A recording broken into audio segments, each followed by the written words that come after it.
China nagbabayad daw ng mga vlogger para magpapakalat ng mga fake news sa maling impormasyon sa West Philippine Sea. Totoo kaya ito? So yun ang topic nating araw na to. Bago natin umpisa ng topic na ito, intro muna tayo. Let's go!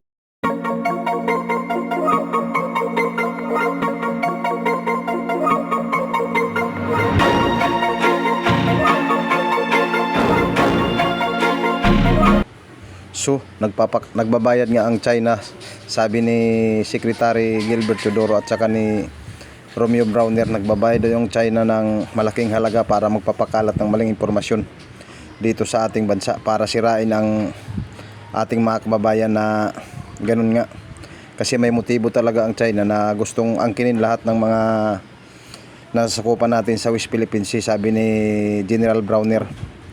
Sabi ni Secretary Gilbert Teodoro, kaya naghahanda na tayo ngayon para kung ano man ang mangyayari, kailangan laging nakahanda ang mga Pilipino, mga barko natin pandigma, kailangan nasa kondisyon.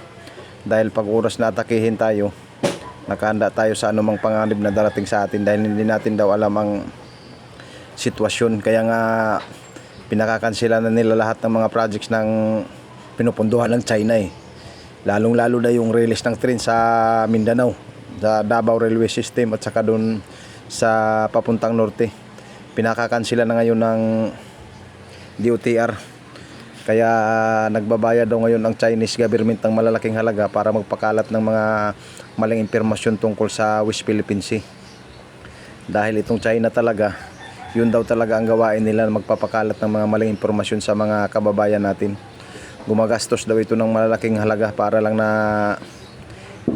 magbayad ng taong magpapakalat ng mga fake news dito sa ating bansa dahil motibo gawain talaga daw ng China, sabi ni Secretary of National Defense Gilbert Teodoro at saka ni Chief of Staff Romeo Browner.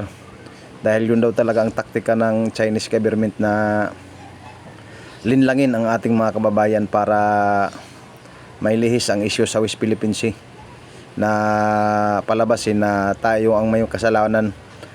Tsaka yung mga militar natin, mga PCG natin, yun ang may kasalanan. Kaya gumagastos talaga daw pala ang China ng malalaking halaga para lang na magpapakalat ng mga maling impormasyon dito sa usapin ng West Philippine Sea. Yun ang sabi ni Secretary Gilbert Teodoro.